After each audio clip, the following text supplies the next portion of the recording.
Hello, welcome to the channel Why Stories. Enjoy watching. Paul was finishing preparations for the most important celebration in his life, his wedding. He fastened cufflinks with tiny diamonds, adjusted the golden pin on his tie. The 30-year-old lawyer, Paulo Chegavadze, looked impeccable. With his dark eyes and black hair, he was a handsome man with well-defined facial features and a rugged chin. The illustrious princely surname was inherited from his Georgian father, George, who left his young wife Dolores and their child shortly after his son's birth. The parents of the Prince of Soviet times considered themselves a prestigious match, and from the very beginning, they opposed George's choice. However, despite his immense love for his mother and respect for his father, the son stood his ground and, without parental blessing, went his own way. When Paulo came into the world, Dolores couldn't dedicate as much attention to the proud Georgian boy as she had before. Goga, also known as Georgie, or George Vaktangovich, initially became sad, then bored, and eventually asked for leave to his hometown with an incredibly unusual name, Mtsvainkovsky. He went to visit his mom and dad but never returned. Instead of Goga, Dolores received a copy of the divorce certificate in the mail, along with a package. In it, the young mother found a bag of walnuts, mandarins, a gold necklace with malachites and diamonds, and equally rare earrings with a ring. The set looked exquisite. There was also a letter from her former mother-in-law. In it, Tamrico asked for forgiveness from her daughter-in-law while justifying her cruelty toward her son and grandson with life circumstances. She confessed that George's divorce was forced, and the initiator of the process was his own mother. It turned out that in Georgia, her mother had already found a suitable family for him in terms of status and financial position. Although discussing princely lineage in the early 90s was at least absurd. The Chegavadze family considered themselves true descendants of Georgian rulers. Tamrico wrote that George had greatly impressed the daughter of a wealthy neighbor. She became infatuated with the young man and demanded this gift of a husband from her father. In return, the in-laws bought the young couple a huge mansion in Kutaisi and deposited a simply staggering amount into their account. Live and enjoy. For the next 17 years, the Chegavadze princes dutifully sent money to Dolores, a very decent sum. She initially wanted to refuse, but then reasoned that Georgian financial support from her in-laws would help raise her son, provide him with a good education, pay for clubs and sports sections. Dolores had a strong character. Her father was a military doctor, a lieutenant in the medical service, Matteo Rubio. From childhood, he taught Dolores discipline and the ability to withstand any difficulties that life may throw. Neither George nor his family were seen again. But as life showed, this didn't mean they wouldn't interfere in her only son's life. She hid the jewelry for Paulo's future wife and his children. The son turned 25, and he fell in love seriously for the first time. To say that Mari was beautiful is an understatement. Her snow-white hair, elegantly styled, sky-blue eyes, perfect facial features, and the figure of a graceful statuette could drive anyone crazy. And being half Georgian, no doubt about it. Young Chegavadze once came with friends to a small private gallery hosting a joint exhibition of young artists. 3 works struck him with their depth and unique presentation. Looking at the authorship, the young man read, Mariana Velasco. Sergey, do you know who this is? He nudged his yawning friend, clearly distant from paintings and artists. Ah, what? Ah, is that Mari? Not very well.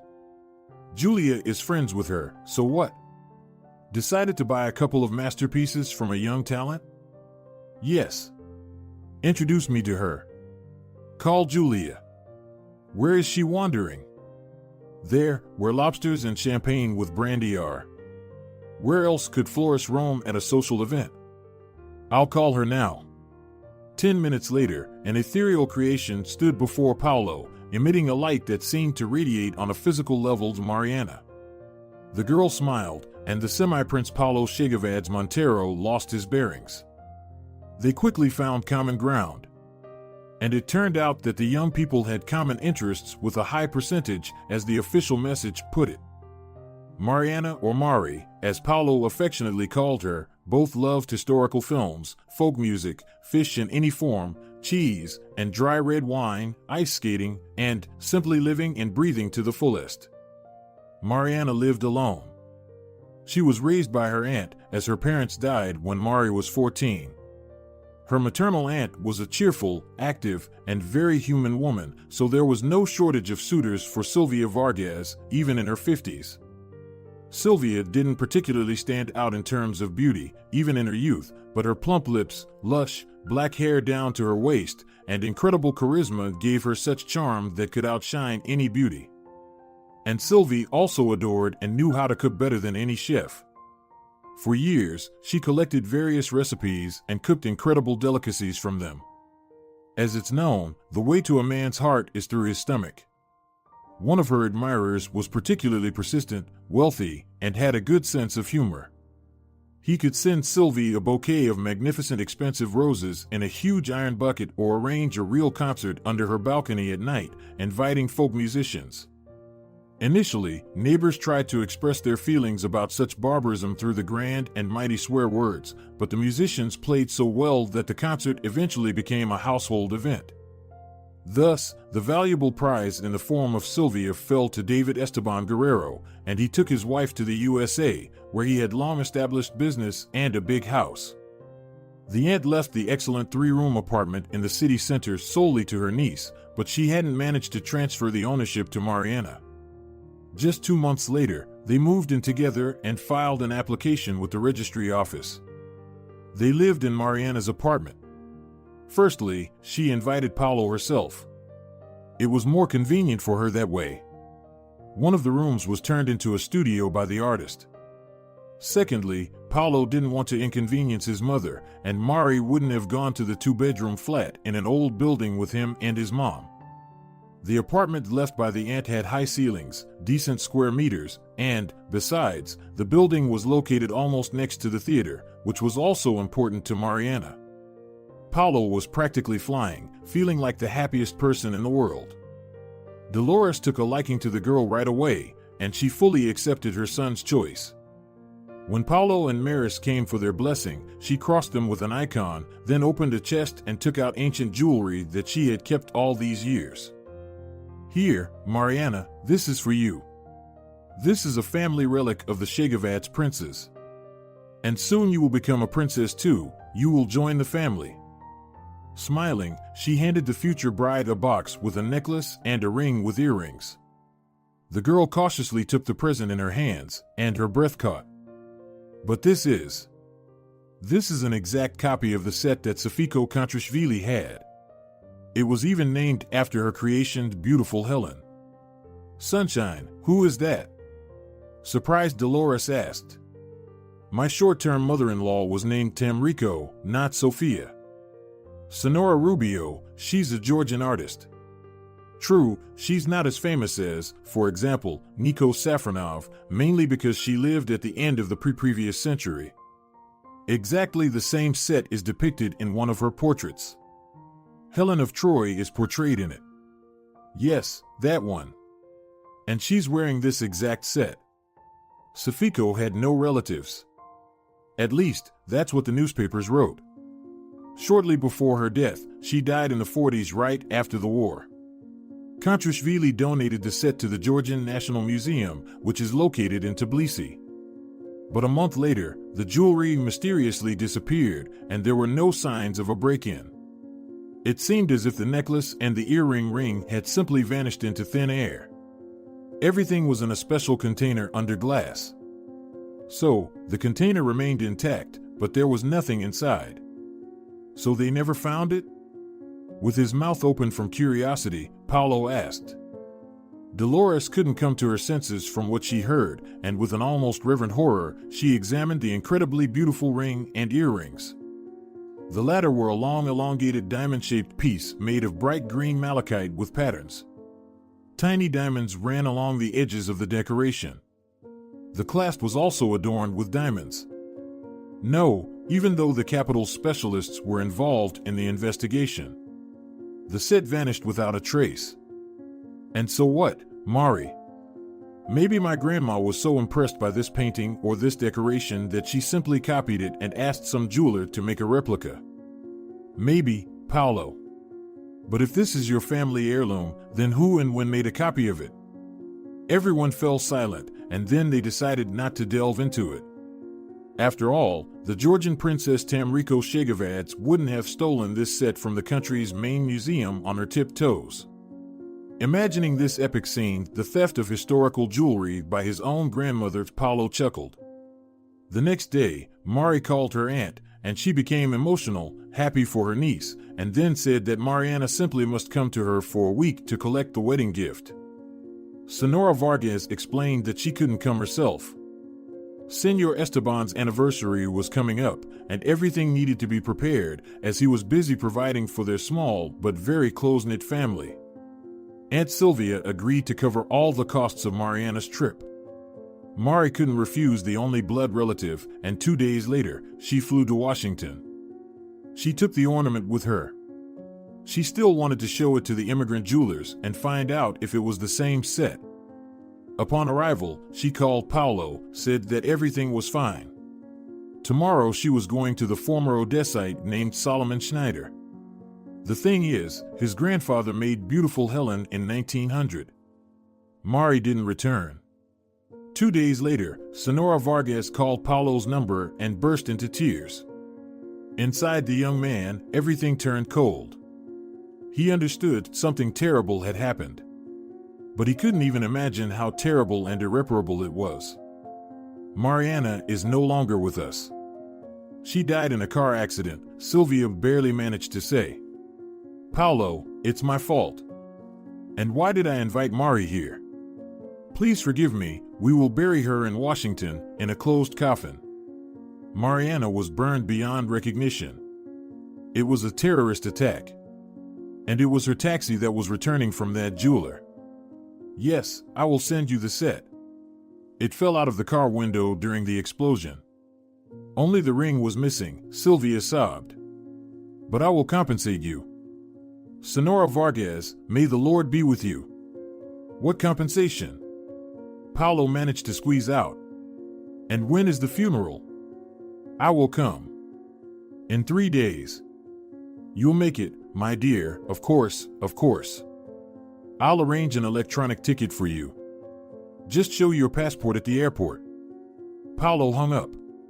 He couldn't grasp anything and couldn't process the information he had received. He called his mother and asked her to pick him up from Mariana's house. Staying here was beyond his strength. He put Ludwig, a huge gray cat, in a carrier, took a bottle of whiskey from the bar, and poured himself a full glass. He drank it in one gulp, without any nibbles. Soon Dolores, who was also in shock, arrived.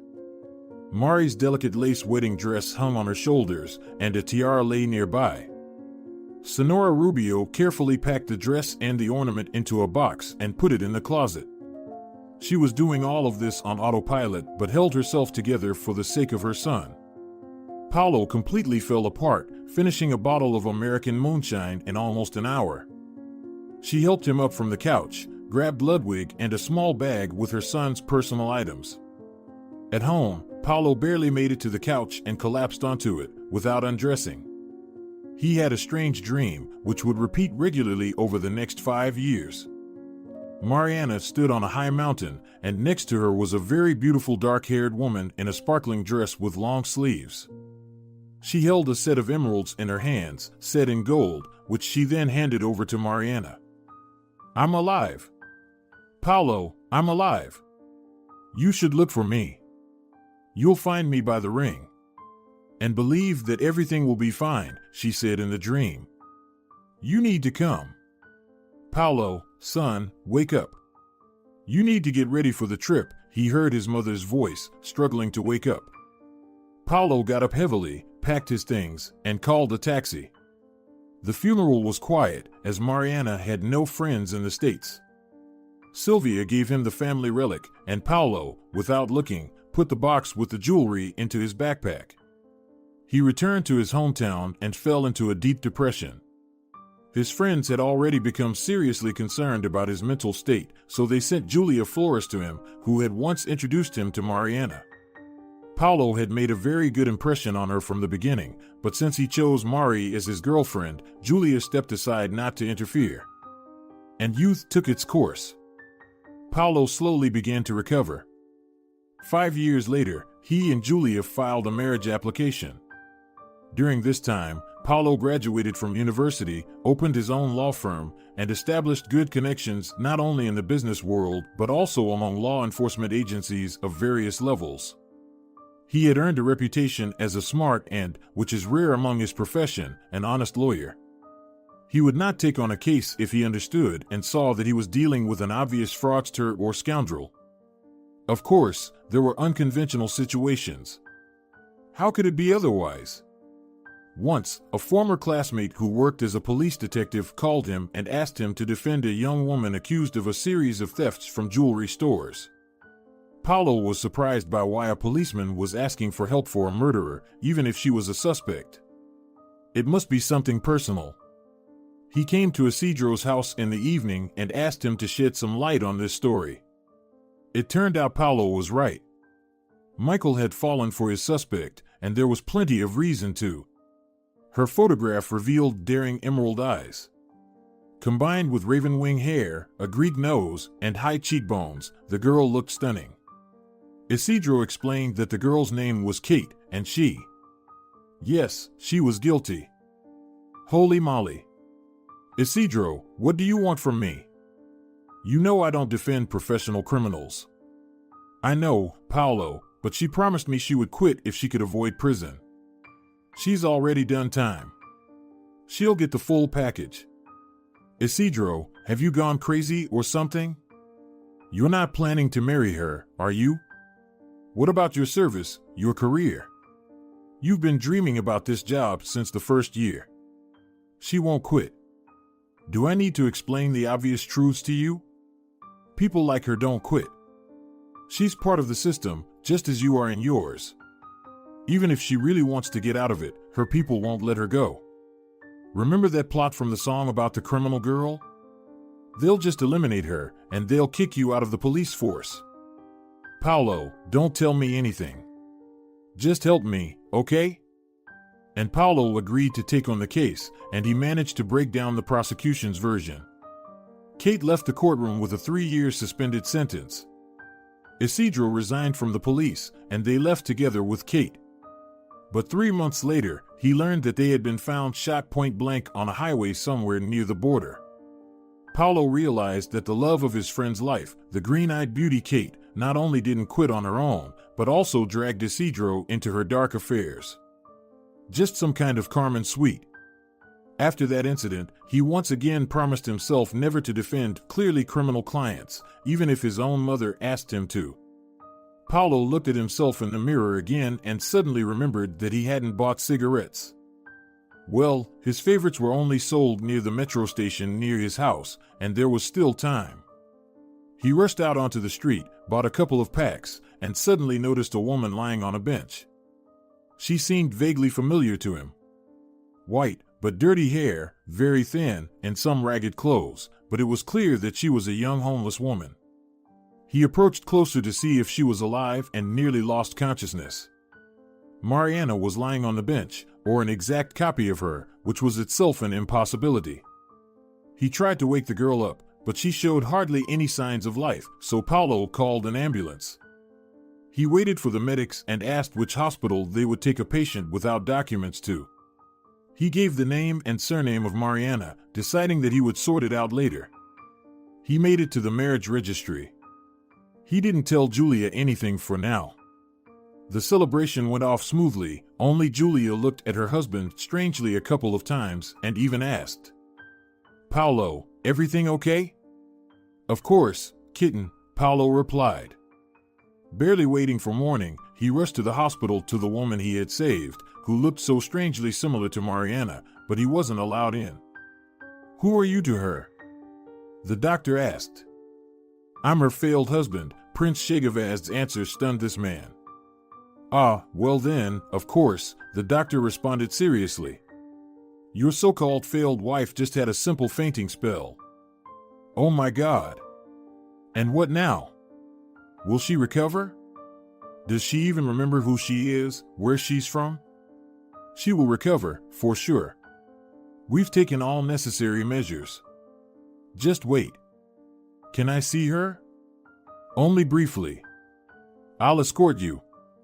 Paulo was led into Mariana's room. He looked at her almost transparent face and emaciated arms, and suddenly he noticed her well-groomed hands and the same perfect face as 5 years ago. Strange, he thought. If she's been homeless outside of society, where does this grooming come from? Suddenly, Mariana opened her eyes. Without breaking eye contact with Paulo, tears streamed down her face like a river. The girl began to sob, trying to break free from under the foredrip. A nurse and the doctor who had let Chegavadze in rushed into the room. Have you gone crazy or something? What are you doing? Nothing. I just came over. Leave immediately. Paulo watched as Mariana screamed. They gave her an injection, and memories washed over him like a wave. There they were, kissing on the grass, running hand in hand, filing a marriage application at the registry office.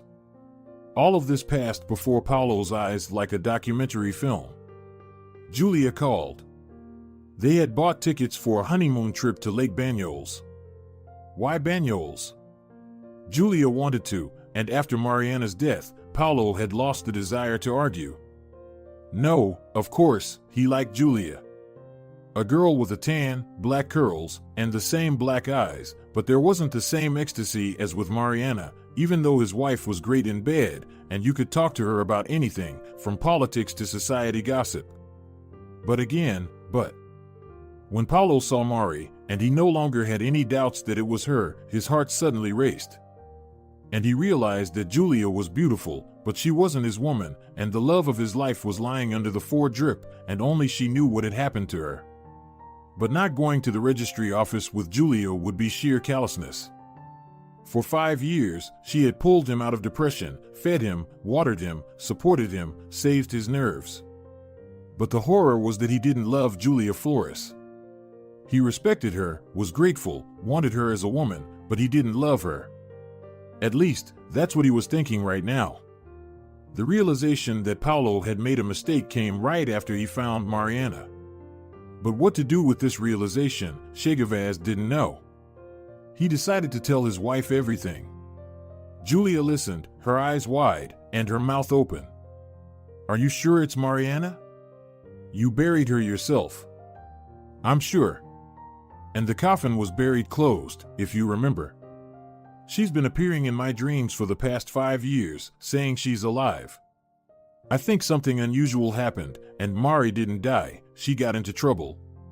We'll have to wait until she fully recovers. And now what? Are you going to divorce me?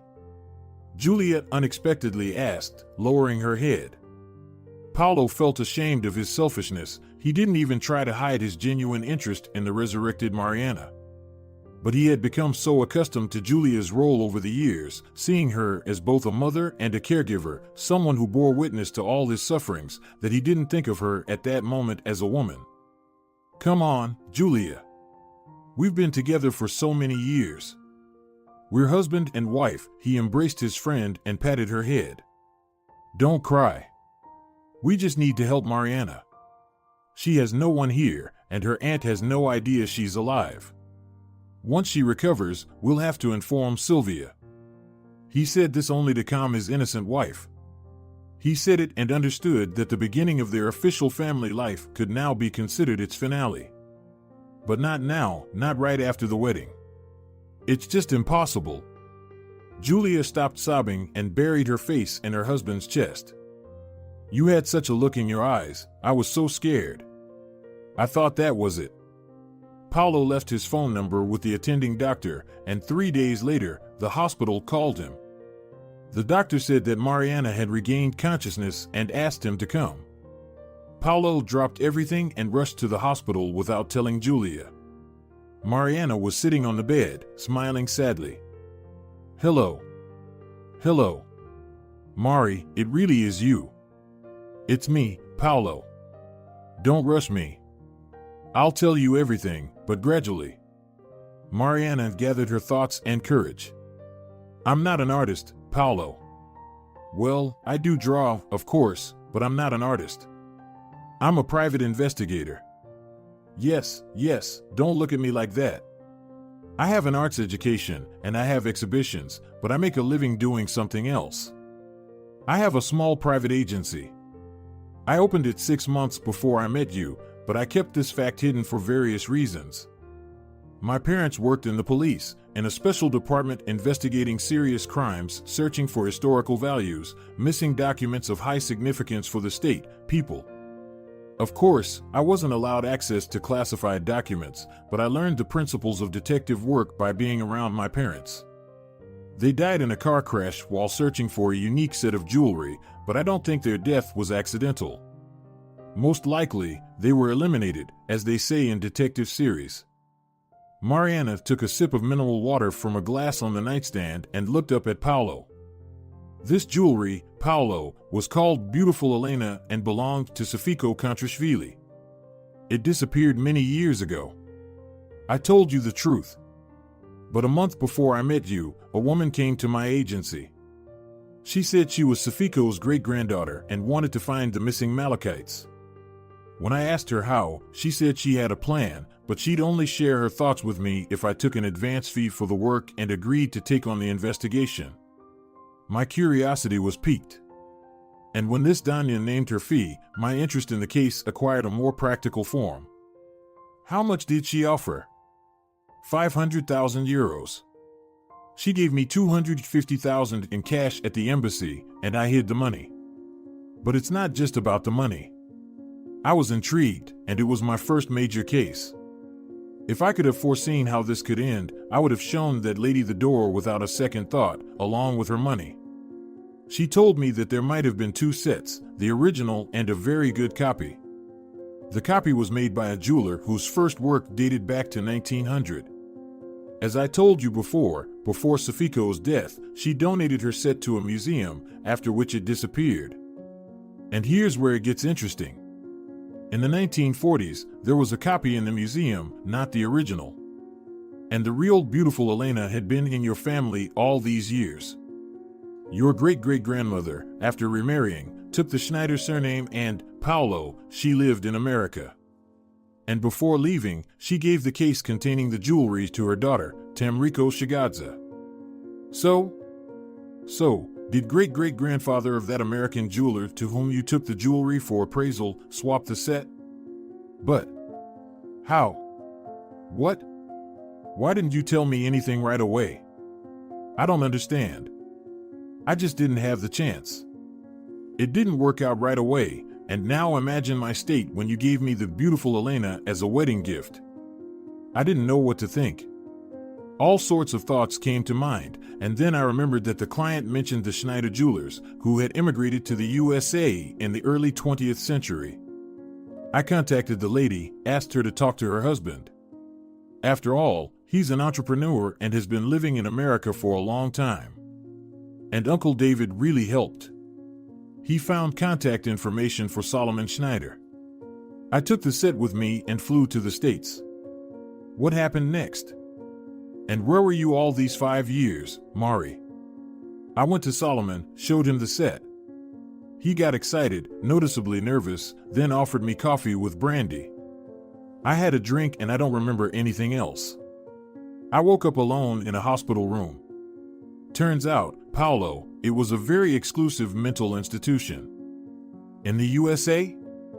No, in our homeland. They didn't want to take any risks. What if I ran to my aunt? But how did you get out of there, and... Wait, if it was about the Malachites and they sent you to the loony bin, and the jewelry was stolen, what did they pass on to your aunt and then to my mom? True, there were no rings there. And who was buried instead of you?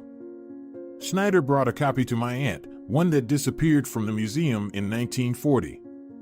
I don't know where the ring is. Maybe it got lost. It turns out the jewelry was taken from the museum by a tour guide, the husband of your great-grandmother's niece. So, the Schneider family ended up with both the copy and the original. The latter she gave to Tamrico, your grandmother. And she took the copy with her to America. A little later, her husband asked what happened to another set, and she confessed that she gave it to her daughter, who stayed in our homeland. There was an uproar. But returning the set that remained in Soviet Georgia was no longer possible. They weren't exactly mobsters, just regular swindlers. Of course, all the male members of the Schneider family knew this story, and that's when my aunt's husband, Senor Esteban, found him. He brought a photo of the set and asked if he could appraise the jewelry and provide a description. Can you imagine his state? He extracted all the details from Uncle David, assured him he'd do everything properly, and started waiting for me. He and his son had already decided everything about me. If the Malachites are genuine, they plan to put me in a mental institution on medication for a couple of months, stage a false funeral, and that's it, I'd be gone. Who would believe a homeless woman without documents after an official burial? And for added assurance of their innocence in my death, they even handed over the copy that they had kept all these years. Well, handed over is a strong word. They left it near a wrecked car. Who was there? No one. The car was empty, and they probably buried an empty coffin or some nameless pauper. So, you spent 5 years in a mental institution? Of course not. When all the commotion settled down, they let me go. They even issued new documents. I've been Maria Cruz for almost 5 years now. A simple name, inconspicuous. But how did you find out all this? You won't believe it. When I regained consciousness in the clinic, they brought me a cell phone, and after a while, it rang. It was Schneider. He told me everything, not hiding or hesitating about anything.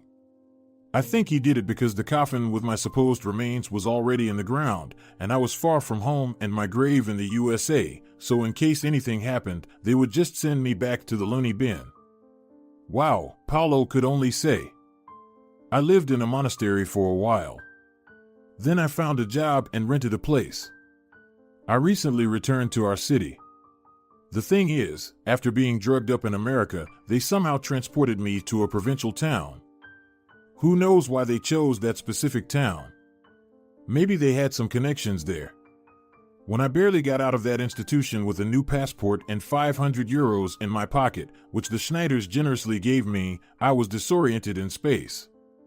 Of course, they didn't give me a mobile phone. I could have called my aunt or you.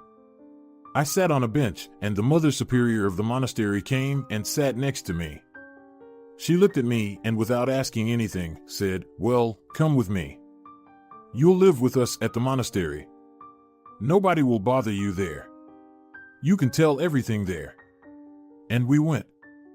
I didn't really have a choice. I barely understood what was happening at all. She brought me to a women's monastery. I rested in a cell, and Sister Evangeline nursed me with some herbs. Finally, I started to think clearly, remembered everything that happened to me. And I also remembered that I had been buried. Before I could come back to life, I needed to figure out what kind of mess this was, why they drugged me, and then tried to get rid of me. But I had no money, no connections, no support whatsoever. So, I decided to leave things as they were for now and live in the monastery. After all, the Lord had sent me Evangeline for a reason. In my state, I could have encountered anyone. I told my story to the Mother Superior. "You really can't reveal yourself right now. Live here. I'll tell the abbess that you're a distant relative of mine. Then we'll figure something out." Mariana eventually fully regained her strength and asked Sister Evangeline if they had paints, paper, or even pencils. The nun asked why, and when she found out that Mariana was an artist and a restorer, she was very pleased. The monastery's archives contained many icons in need of restoration and repair. To paint icons, she needed permission from the monastery's higher authorities and their blessing, but Mariana was content with even this. "God himself sent you to us," exclaimed Evangeline. "Well, who sent whom to whom is still uncertain," Mariana said sadly. For years went by this way. During that time, Mariana got involved in icon painting. She felt good within the monastery's walls, but she still had her family, and she didn't want to live under a false name anymore. She needed to take action, step out of the darkness. She consulted with Evangeline, and she approved of Mariana's decision to try to fix the situation. Evangeline gave Mariana some money for the journey and for the initial period. Mariana bought a train ticket and left. In the same train compartment with her was a woman with a small child, and it didn't even cross Mariana's mind to suspect her of anything sinister. The woman spent the whole journey telling Mariana about escaping from her tyrant of a husband. He drank, beat her, never let her go anywhere. And when their daughter was born, he became even more cruel. For some reason, he believed the child wasn't his. Mariana listened, nodded, but decided not to reveal anything about herself. After all, during her years in the monastery, she had grown and used to interacting with ordinary people. Mariana mostly stayed in her workshop or in her cell. Of course, she helped with household chores and during major church holidays, maintaining the status of a laborer. People in this category were individuals not part of the monastic community but obligated to observe the rules and regulations. In return, they received shelter, food, clothing, and a roof over their heads. However, this work wasn't paid by the monastery, so Mother Superior helped Mariana with money from her own pocket. She couldn't give much, but for Mariana, the allocated 2,000 euros were a substantial support. There was nowhere else to turn for more. To the monotonous rhythm of the train wheels, the girl fell asleep. When she woke up, neither the unfortunate neighbor nor her 2-year-old daughter were anywhere to be seen. I guess they left while I was sleeping, she thought, reaching into her bag to get some money and buy something to eat. The journey was supposed to take 2 days, and she had almost nothing with her, just a few candies and a couple of cottage cheese pastries. But her wallet wasn't in the bag. Mariana was overcome by cold sweat. Nervously, she started searching for her passport and ticket. Thankfully, her documents were still there. Then she noticed a note on the table. She unfolded it and read, "Sorry." It was clear that the neighbor took the money. It wouldn't have been difficult for guess, they didn't have any other neighbors above or on the sides. Mari scraped together 50 cents in change and bought a bottle of water from the waitress for the entire journey. Fasting had become a habit for her, and besides, she could stretch the candies and pastries over 2 days. It was quite normal. When she reached the city center, unexpectedly for herself, Mariana suddenly collapsed right on a bench, precisely at the moment when Paulo, running past, spotted her. He sat down and stared at Mariana without taking his eyes off her, then asked, "Where did you hide the money?" "In the attic, in an old trunk with the old photographs in your mom's apartment." "Where?" "Oh my God, Mariana. What if Mom had found that money? Can you even imagine what she would have thought?" "She might have thought I robbed a bank," Paulo smiled. "But in 5 years, we've never once gone up to those attics, so the money is there. Let's do this, they're discharging you in 3 weeks. I'll find the money during that time and rent an apartment for you. You need somewhere to live. And you won't get into your apartment if your aunt hasn't sold it at all. And we're flying together to Mtsvainkonski. I think it's time for me to have a talk with Grandma Tamrico. But what about Julia? You two just got married. Julia is going on an internship to England. What do you think she'll choose, a Georgian village or London? I feel awkward, Paulo. It doesn't seem right. Listen to me, Julia's doing fine now. She has a great, well-paying job, the status of a married woman, money. She doesn't need my or anyone else's help. But you have no one here except me and my mother, and you really need support and assistance. I can't tell my mother anything for understandable reasons, so it's just me. Mariana, we're not strangers.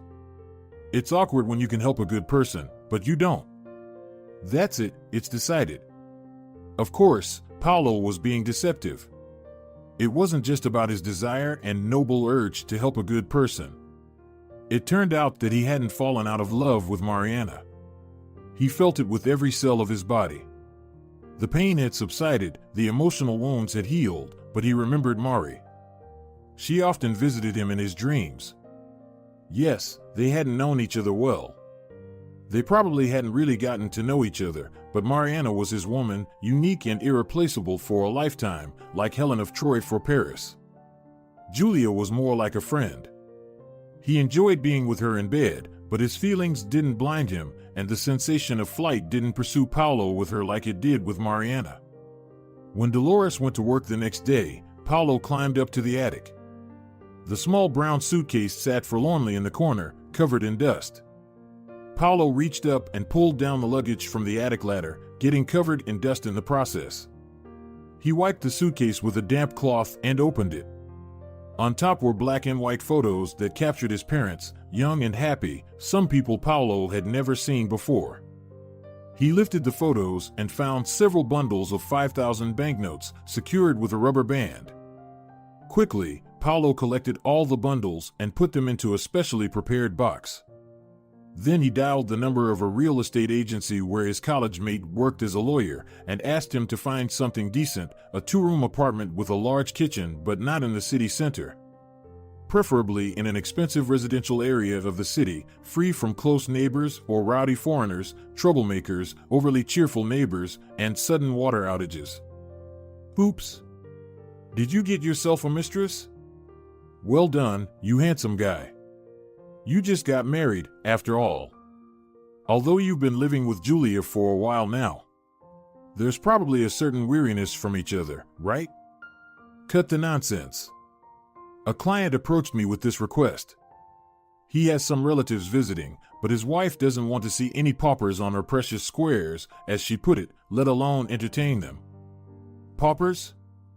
But where did the money for elite housing come from then? Well, the client isn't poor. He has money.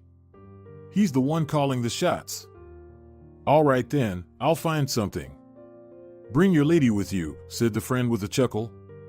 Idiot, Paulo thought irritably and went home, not forgetting to discreetly put the suitcase back on the attic without the secret. He locked the door carefully and left.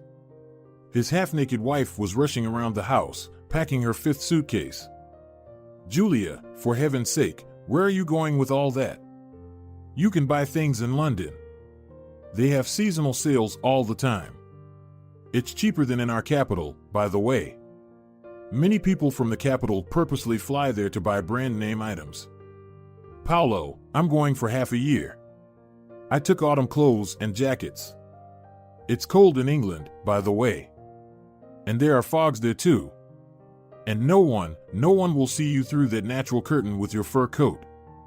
And in the fog, they'll mistake you for some Canterbury ghost or Jack the Ripper. Why Jack the Ripper? Am I that scary looking?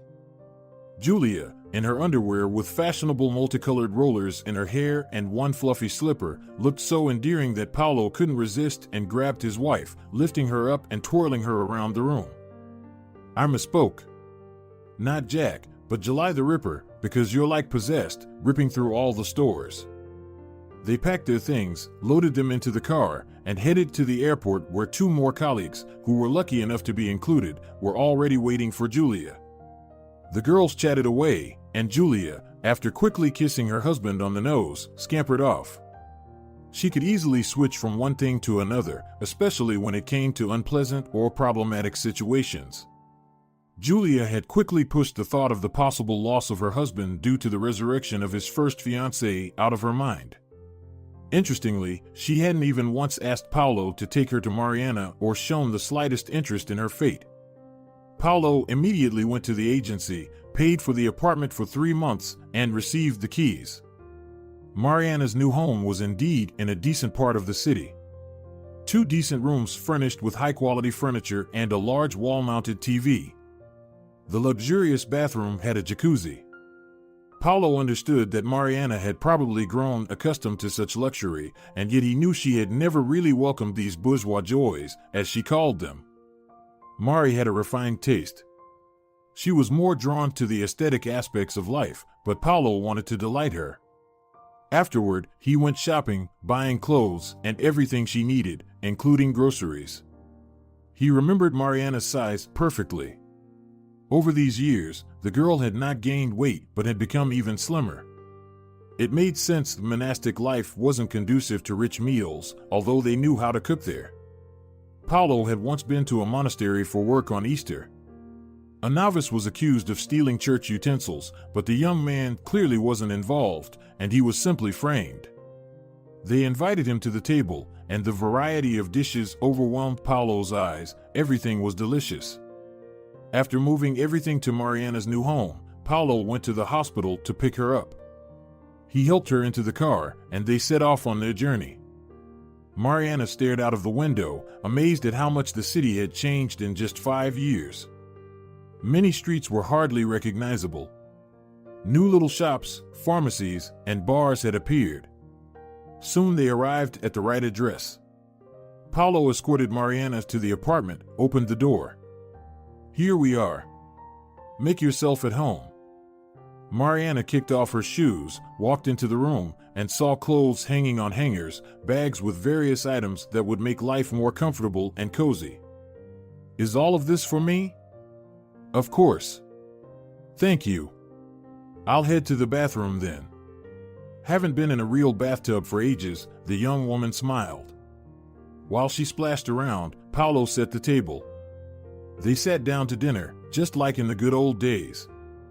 After a couple of glasses of wine, Mariana started to nod off. Paulo lifted her up, laid her on the couch, and himself settled on a small bench in the kitchen. He woke up early, before 6 in the morning, and Mariana was already brewing coffee. The divine aroma spread through the apartment. "How long have you been up?" "Monasteries rise early. The routine there is stricter than in the army." "What are we going to do next?" "I booked 2 tickets to Green Cape. Tomorrow we're flying to Georgia. Granny doesn't know that we're coming, but I have the address. I haven't told my mom yet that you're alive. I only said that I wanted to visit my father's homeland, see my grandmother if she's alive." Mom didn't object. "Green Cape? Where's that? Why do we need to go there?" "We were planning to go to Mskitakanchi.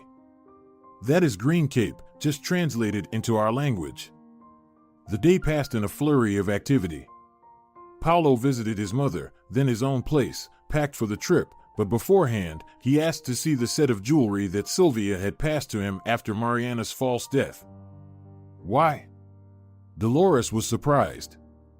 "I want to take a photo of them and ask Grandma how exactly they ended up with these." Remember, when Mariana was still alive, she told the legend of the set that disappeared from the museum before the war? She was surprised how this rarity could end up with us, the Chegavadze family. "Why are you suddenly remembering this?" "Oh, just because I'm going back to the historical homeland, Mom," Paulo smiled. However, it seemed Dolores had suspicions. She was, after all, a mother and knew her only son well. Lately, she had noticed some oddities in her son, but attributed them to his recent marriage. After all, for any man, marriage is a significant step. Paulo quickly photographed the jewelry, hugged his mother, and hurried away. The next day, he and Mariana boarded the plane and, after a few hours, found themselves in sunny Caucasus. Mskitakanchi was a small Georgian village located 8 kilometers from Batumi.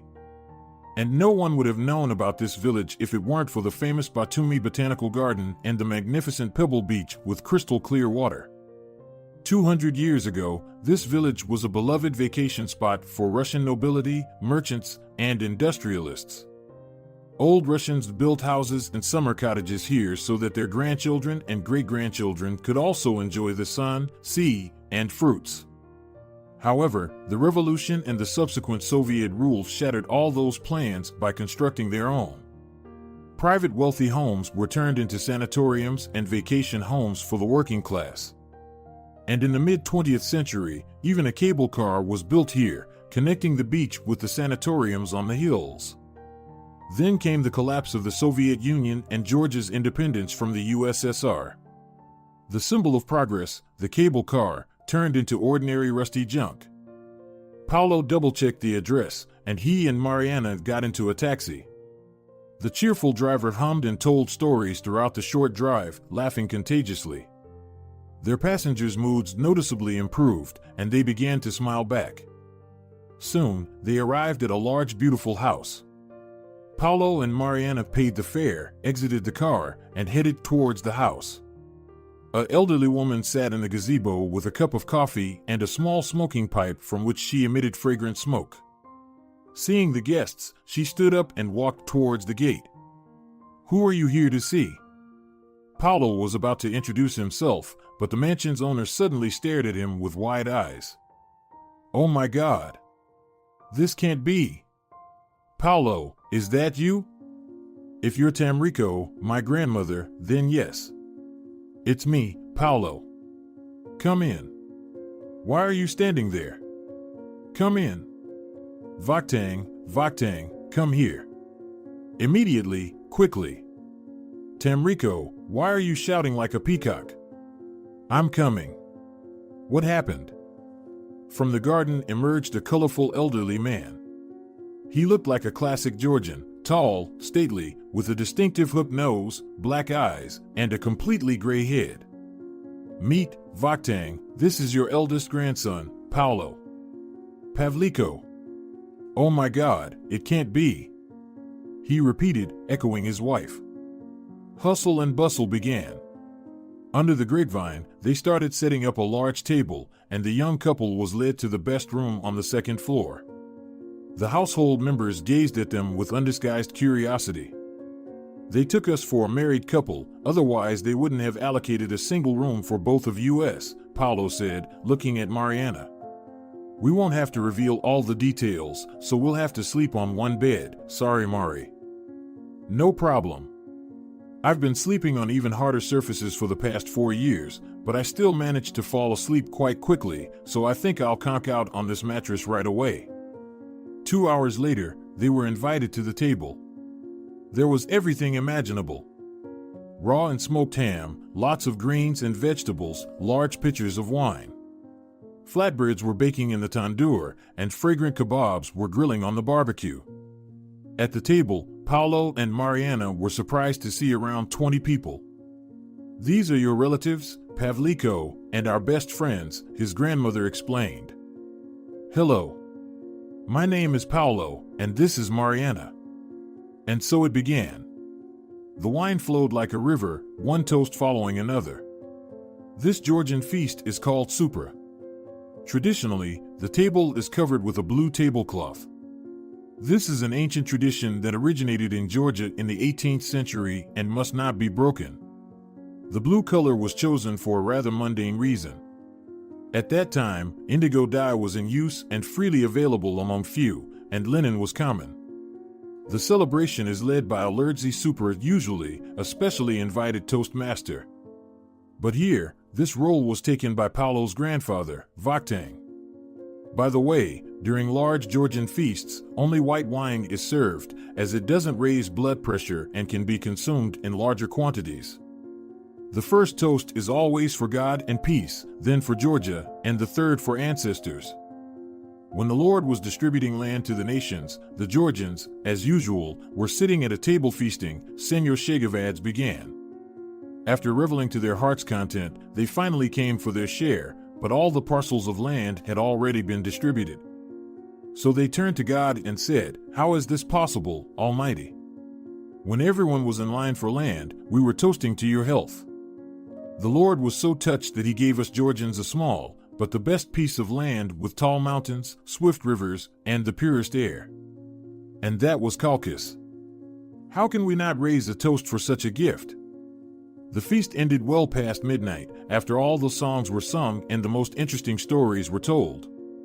Paulo carried the quite tipsy Mariana to their shared room, helped her take off her shoes, and laid her down in bed. He settled next to her. Soon, they fell asleep without realizing it. Georgian wine and the clean mountain air had worked their magic. In the morning, they were greeted by the aroma of coffee, unlike any they had ever smelled in the city. Looking out the window, Paulo saw that Tamrico was brewing his jazz, placed in hot sand. "Come out, my dear." Seeing her grandson's head sticking out of the window, Tamrico called out. Paulo and Mariana freshened up in the modern bathroom and went downstairs. On the table, there was a pitcher of wine and a pitcher of ayran, a traditional yogurt-based drink. Freshly baked khachapuri, cheese, and fruits lay nearby. "Let's nurse ourselves. Do you have a headache?" the hostess asked. "No, surprisingly not," Paulo said in amazement. "You truly are Chegavadze." Suddenly, he heard his grandfather's satisfied voice behind him. "I've never had a hangover either, and I could drink 4 pitchers like that in one evening." "Vaktang, you might have been able to drink 4 pitchers like that, but it only happened twice in your life, and both times I had to call emergency." Paulo and Mariana, the latter sipping the ayran in huge gulps, nearly burst into laughter, but held themselves back, remembering the fiery Georgian temperament and the sensitivity of the male representatives of this wonderful nationality. "Ah, what are you saying, woman? It wasn't a real emergency. Archil and Armin came to me with a 5th pitcher of wine in it, which we just didn't manage to finish before sunrise. We had to work in the morning. I am still a writer, after all." At this point, both guests and hosts couldn't hold back, and they all burst into laughter together. After the laughter subsided, Tamrico turned to her grandson. "Now tell us, what brought you to our land? Do you want to see your father?" "Unfortunately, that's impossible. George has long immigrated to America. We communicate through video calls, but he hasn't visited us once in the 20 years since he left." Despite her age, Tamrico didn't have a single gray hair. Her eyes were bright and insightful, clearly indicating that she possessed a brilliant intellect as well. She looked at the young man, so reminiscent of her George, whom she hadn't seen for 2 decades. When she separated him from Paulo's mother and went to meet her husband, who had dreamt of marrying their son to the daughter of a wealthy neighbor, she believed she was doing the right thing. In Georgia, it's not customary for women to contradict men, so despite her strong will and considerable influence over her husband, Tamrico didn't oppose the match. She didn't mind having a foreign daughter-in-law. She admired Dolores' calm demeanor, innate intelligence, practicality, and integrity. But things turned out differently. It was mostly Vaktang who grumbled. It was he who kept counting the money all those 18 years, trying to somehow make amends for his wrongdoing towards Dolores and young Paulo, who never got to know his father at a reasonable age. It became quite clear fairly quickly that Tamrico and Vaktang had made a mistake. The new daughter-in-law turned out to be spoiled and hysterical. She was constantly demanding something, always dissatisfied. George, due to his gentle and pliable nature, quickly transformed into a classic henpecked husband. They had a daughter together. And when the country entered another nightmare period, they sold everything they had within a month, got visas, and together with the parents of George's new wife, they left for America. It was there that the daughter-in-law gave birth to 2 more children, who essentially became Americans. They thought like Yankees and held the same peculiar values, if you could call them that. Considering that George's father-in-law managed to start a business and become wealthy by American standards, his grandchildren had everything they could wish for. The Georgian grandparents were never able to lay eyes on them, leaving the elderly Prince and Princess Chegavadze without a single son and grandchildren. To prevent themselves from becoming too melancholic, they invited their nephews and their children to their home. The cheerful voices of the little ones and their playful antics gradually healed the emotional wounds of George's parents. However, Tamrico felt her guilt grow stronger with each passing year. So when she saw Paulo at her doorstep, she thanked God for the opportunity to repent before him and somehow help him. "Tamrico, there's quite a story," mustering his courage, Paulo began to tell. The use of her name instead of Babwa, which is what grandmothers are called in Georgia, or even a simple granny, pained her heart, but she understood that she couldn't be Babwa yet. Right now, she was just Tamrico, and thank God, not Danya. "Well, it's quite a story," Paulo repeated, and with a sudden surge of determination, he laid out everything that had happened to him and Mariana over the past 5 years. Grandmother listened to him without interrupting, smoking a lot. "This is my fault, albeit unintentional." Placing her pipe on the table, Tamrico began. "This story, Mariana, actually started in 1900, but there's more you don't know. Solomon Schneider made not just one, but 2 copies of the jewelry set. Externally, the sets were indistinguishable. The difference was only in the rings because the second one, which later came into our possession, had a secret. Well, I'll tell you about that a bit later. Back then, in Soviet Russia, there was a gang operating in St. Petersburg that robbed jewelry stores. They used a very primitive method. A beautiful young lady would enter the shop, choose rings or earrings, try them on, and then run off. The owners behind the counter usually didn't have great reaction times, and the swindler, having run around the corner, would quickly put on a peasant's outfit that her accomplices were waiting with. These city folks, as they were called, even had special pockets where they would hide their stolen goods. In 1910, Polish artists, the Poniatowski's troupe, arrived in Petersburg. In general, at that time, there was an exhibition of rare diamonds in Petersburg, among which was a large Parisian pink diamond. They managed to steal it. I don't remember the details of how it happened. A manhunt began, and the thieves were being pursued. Meanwhile, Solomon was hanging around Petersburg, looking for an interesting jewelry story to resell. He caught the attention of the Kowskis, as they called themselves in Polish, which amused the criminal community, as it had certain associations with a part of women's attire. But the jokes ended as soon as they learned about the exploits of the robbers. For them, there was only one criminal authority, Madame Kowskaya, and no one else. The robbers feared no one and nothing. In short, they asked Solomon to buy the diamond. It was beautiful and expensive, but not worth $1 billion.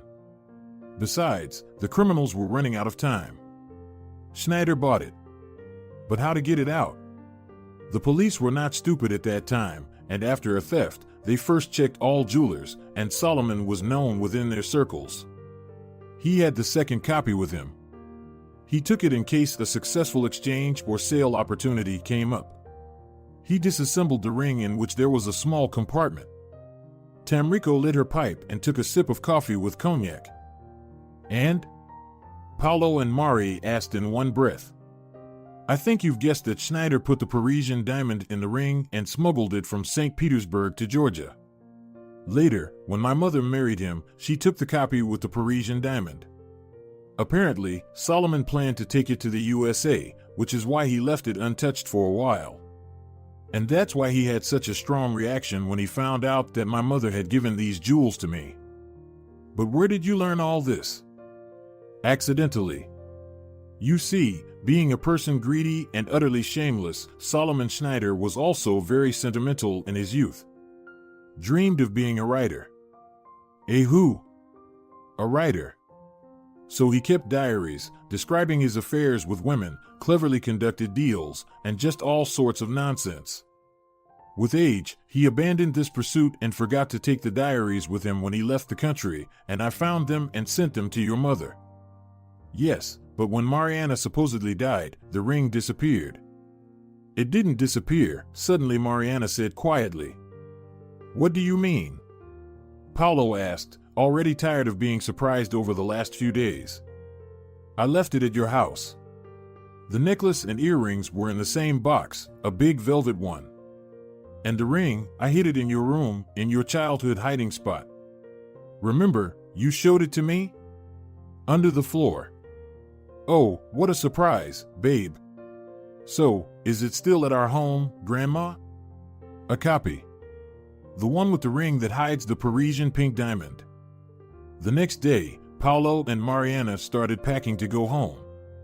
Paulo approached Tamrico, who outwardly didn't show that her heart was breaking. Babwa, come with us for a visit. And take Grandpa with you too, hugging Tamrico, Paulo said, Mom will be happy, honestly. So many years have passed. And you've helped us all these years. The coffee pot in the woman's hands trembled, and for the first time in many years, she let tears flow. She sat at the table, covering her face with her hands, and silently cried as tears streamed down her face. I'll go, grandson. Of course, I'll go. Vakhtang was pleased with the invitation, but he declined, citing an unfinished novel, an unsung grape harvest, and the suffering of his beloved Labrador, Vepko, who would surely die the day after his departure. In reality, he couldn't imagine how Dolores would react when she saw him. After all, it was he who shattered her life, insisting on divorcing their son and practically pushing him into a new Kabbalistic marriage. Tamrico understood his motive and supported her husband, not revealing Vakhtang's suffering. Yes, let him stay here. We really need to take care of the house. And the grapes need to be harvested and wine needs to be made, and that's not women's work. We can't disrupt traditions. Upon arriving, they stayed in an apartment rented for Mariana. Paulo didn't know how to tell his mother that he brought his grandmother with him and the supposed deceased fiancée who didn't go through 5 years ago, and also that he planned to get a divorce. Intimacy hadn't happened yet between him and Mariana. She was too emotionally overwhelmed by everything happening, and Paulo was afraid of hurting her. But he also knew that sooner or later they would be together. He was still incredibly drawn to her, as if she were a close relative. He also understood that in order to respect himself, he needed to tell Julia about his feelings and ask her for a divorce. Suddenly, the phone rang and Julia's name appeared on the screen. Well, there you go. Remember your wife and she's calling. Yes, Julia. Hey, Paulo. How are you? All right. And you? I'm not doing too well, Paulo. Well, you see. I'm pregnant. Paulo's eyes darkened. This message dashed all his plans for a happy future. Paulo, I'm sorry, but it's not your child. You know, these things happen. I fell in love.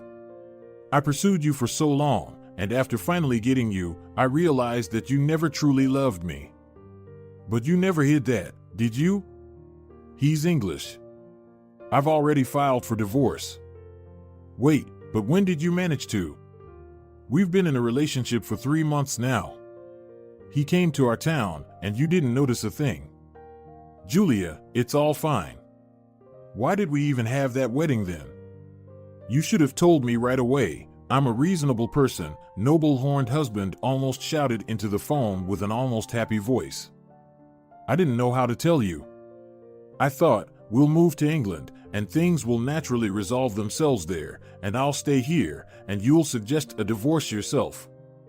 You're not really angry, are you? Julia sobbed on the other side of the continent. I'm happy, Paulo almost yelled, but caught himself in time. This was all too much even for their vaudevillian situation. It was like a movie mixed with Germans. A resurrected bride, who died 5 years ago, thousands of euros found, a regained Georgian babwa, the Parisian diamond, and a pregnant wife, just not with him, but with some Englishman she apparently had been seeing right under his nose for the past few months before their wedding. Granny, Mari? What, darling? Both his beloved women answered simultaneously. Julia filed for divorce. She's pregnant. Wait, no rush, not with me. Mariana, will you marry me? Oh, Chegavadze, Mari replied softly. Where would I go now, away from you? Just one condition, we'll get married not here, but in the church that saved me. Paulo gathered his courage and called Dolores. Mom, it's me. I'm home. So quickly? Weren't you planning to stay a couple of months? Did you find Tamrico? Yes, Mom, and not just her. Mom, Julia is divorcing me. She's with another man, and she's expecting his child. What? Whose child? Probably an English lord's child. I don't know whose it will be. And I brought Tamrico and Mari with me. Mom, she's alive, but it's a very long story. We're coming to you. When they entered the house, Dolores was as pale as a ghost, but she regained her composure. Hello, Senora Rubio, Mari said softly. Oh, my God, darling. Dolores grabbed Mariana and held her close. Both of them finally burst into tears and somehow eased the tension of the situation. And here's Babwa, that's grandma in Georgian. And I remember how to say grandma in Georgian, Dolores smiled through her tears. Tamrico, come in. You're my only mother-in-law, albeit ex. I didn't get another one. An hour later, a table was set with wine brought from Georgia. Surprisingly, Mom and Grandma quickly found common ground, while Paulo and Mariana went to open the hiding place. The ring with malachite surrounded by tiny diamonds was indeed there. They took the box and brought it into the large room. Here. How does it open? We're afraid to break it, Mari said and placed the precious item on the table. Just a moment, Tamrico replied. She took out the ring, turned it in her hands, pressed a button, and the ornament opened. A pink radiance burst into their eyes, dazzling them with its incredible light. Oh my God, it's the Parisian. At that moment, the doorbell rang. Mom, are you expecting someone? No. Who could I be waiting for? Who's there? You're flooding us. Who are we flooding? Dolores answered, opening the door. A few seconds before that, Paulo felt danger, but it was too late. At the threshold stood Senor Esteban, Sylvia's husband, Mariana's aunt. And behind him, two hooligans. Well, hello there, girls, and boys too. You've done well, especially you, Mari. How skillfully you've manipulated everyone around you. Manipulated who? What are you doing here? And where's Aunt? Your aunt is knitting winter hats, even though in California, where I bought her a small house, they're not really necessary. It's very hot there. But for a woman of her age, it's a perfect pastime. Please, give me that beautiful ring with the pink stone inside. And he reached out his hand. But Tamrico managed to quickly snap the ring shut.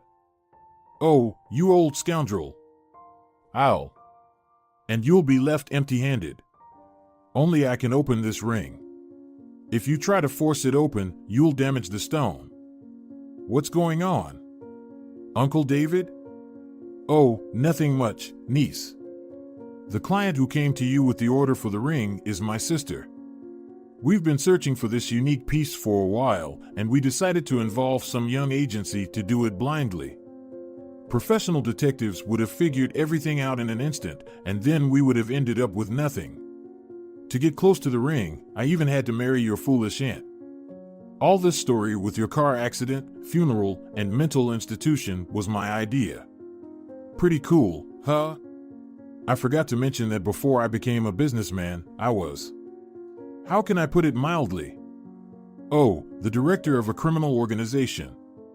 I had a few dozen tough guys at my disposal, my own intelligence, my infantry. But most of our wonderful company ended up behind bars. I managed to escape with new documents and moved to the USA. My sister was already living there, and she became a close friend to Schneider. The Jewish idiot fell so in love with my Anna that he was ready for any nonsense. Well, almost any. Unexpectedly, Mariana leaped from her spot and lunged at Uncle David like a tigress. She clawed at his face, scratching his cheeks and then his hair. Taken by surprise, the man fell to the floor. The hooligans were reaching out to her, but suddenly, a special forces unit burst into the apartment. Get down! The soldiers commanded, prying Mari off her torn-apart victim. Should we too? Without a hint of panic, Princess Chegavadze calmly asked. Her composure could have made English aristocrats envious. A middle-aged man entered the room and introduced himself. Colonel Samuel Duran, Special Unit. Good evening to all. Will you open the ring for me? It's still a historical value, a rarity. Princess Tamrico Chegavadze, Paulo's grandmother, answered him in the same tone. Of course, my dear. Just show me your documents. Please, the officer smiled with the corners of his lips. While they conversed, the specialists lifted Uncle David and his hooligans and escorted them out. Tamrico once again discreetly snapped the latch, and Parisian dazzled everyone present. Take it, Colonel, and tell us what really happened and how you saved us from these hungry hyenas, Tamrico asked while puffing on her pipe. Wait. What about my aunt? If he's a bandit, what did he do to her? Don't worry. She's completely unaware of the situation. He didn't inform her. He probably did have some feelings for her, or maybe he simply didn't see any threat in her. We've already contacted her. She's flying here. We need her testimony. After all, they lived together for more than 5 years. And by the way, we informed her that you, Mariana, are alive. But how did you know that? I live under false documents. Speaking of documents, we'll help you restore all your rights and return to the world of the living. As for finding, the operation took 4 years to develop. We've been looking for this Uncle David of yours for a long time. And as for your being alive, we learned about that from our agent. She had been discreetly keeping an eye on you since you left for the USA and saw you being taken out of the house unconscious, put into a car, and driven to the airport. That's why the fake funeral immediately raised her suspicions. After we opened the coffin and found a huge doll inside, it became clear that you had indeed been taken somewhere. Your uncle, being a master of such tricks, indicated that. Operatives from the USA helped trace a lead, but you were no longer in the hospital. We accidentally found out that you had been in the monastery. Remember when you left the monastery for canvas and paints? I went once a month, yes, of course. And? Your former curator, Captain Eva Delgado, happened to be in the same city on assignment at that time. To avoid scaring you off and to figure out where you lived, she discreetly planted a bug in your bag. That's how we could listen to you and understand that you were not in danger. Well, the rest is technicalities. Did you also fly to Georgia with us? Of course. We didn't know what your Uncle David was capable of. But how did he track me down? I can't tell you that it's classified information. Maybe someday. But who is he, this David? 4 pairs of eyes were fixed on the colonel. Despite the fact that the clock showed it was already 2 in the morning, he decided that these people had the right to know the truth right now. His name is Alex Ticker, nicknamed Tick. He really was the leader of a criminal group in the 90s. He excelled in theatrically staged crimes and personal theatrics. When he fled abroad, he took a stash with him on which he built his business. And such things are not forgiven even after many years. As we say, there's no statute of limitations for crime.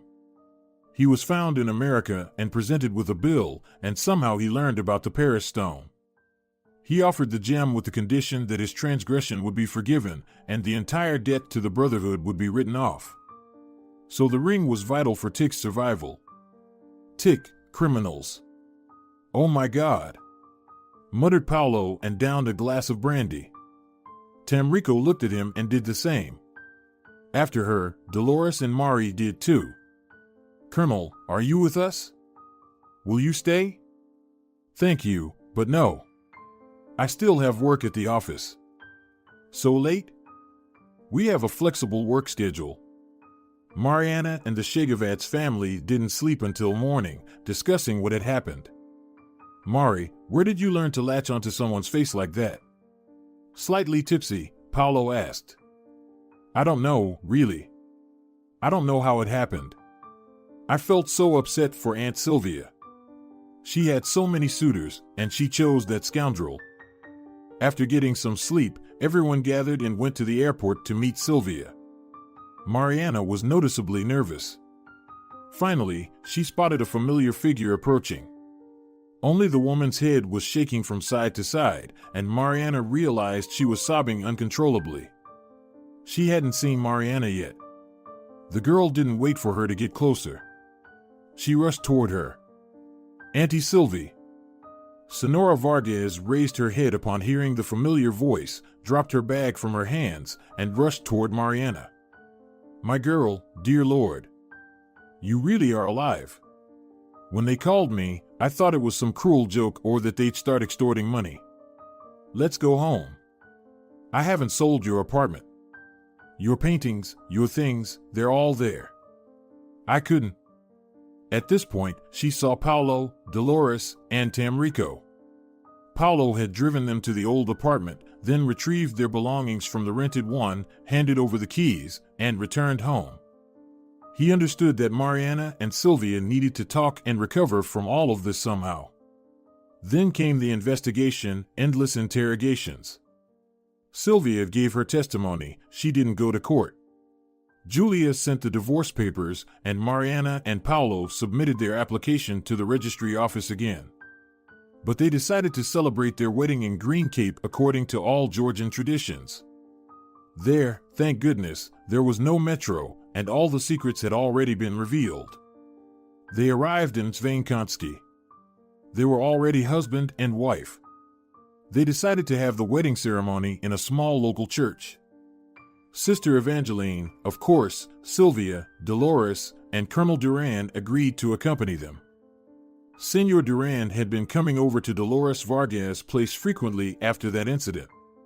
They were peers, from the same era of poets and physicists. They found each other interesting. Their interests initially revolved around theaters and exhibitions, but then they smoothly transitioned to personal matters. By age, Duran had long since become a retiree, especially since in his line of work, people retire earlier than civilians. But he didn't have a family. His wife had died young, leaving him with a daughter, and he never remarried. Irene, his daughter, had grown up a long time ago, and a late second love had come to the stern solitary wolf. Paulo was incredibly happy for his mom. When they arrived, Tamrico greeted them with her ever-present pipe in hand and vaktang. He approached Dolores and, looking straight into her eyes, said, "Forgive me, daughter. Everyone makes mistakes. I forgave you a long time ago, Senor Chegavadze. Let's go and marry off our children." The village celebrated for 5 days at the wedding. No one had married so grandly here in a long time, as true princes had become a rarity in the village. But the youth, like Tamrico and Vaktang's son, had scattered, and the grandchildren were born in the city, celebrating their events like city folks. Sylvia had a very hard time dealing with the breakup with Uncle David and his deception. Thus, she sat at the wedding, unusually sad and lost in thought. "I've never seen such May roses in my life," she heard someone say by her ear and turned around. Standing next to her was a man who looked like a real Gidget in traditional attire, even though he was white-haired. Gaziri, the special pouches for cartridges on his chest, were shining with real silver. His choker was adorned with the family crest, a leopard holding a fox in its teeth against a blue background, along with the motto "Courage will defeat cunning" in Georgian. Despite his age, the man looked very impressive. In his hands, he held a glass of red wine. At the wedding, they were not only drinking white wine. Such a celebration was considered one of the most important holidays. Sylvia was rendered speechless by the magnificence of the Gidget who had appeared. "Allow me to introduce myself, Zviat Chegavadze, a prince." Sylvia, a ballerina from the Grand Theater, the bride's aunt, unexpectedly replied to herself. "Really? I was wondering where I've seen you." "Well, if I'm a rose, then probably in the garden," Sylvia chuckled. An hour later, they were all laughing, drinking wine, and dancing. By the way, the newlyweds were also dressed in traditional costumes, and they looked great in them. During this time, Mari had regained a healthy complexion and her skin's softness. She looked incredible. "Come with me," Tamrico said to the newlyweds. She led them into a small room in the house where they had never been before. Icons were hanging on the walls, a Bible lay there. She picked it up. "I bless you, my children. Live in harmony." Then she took out a small box, opened it.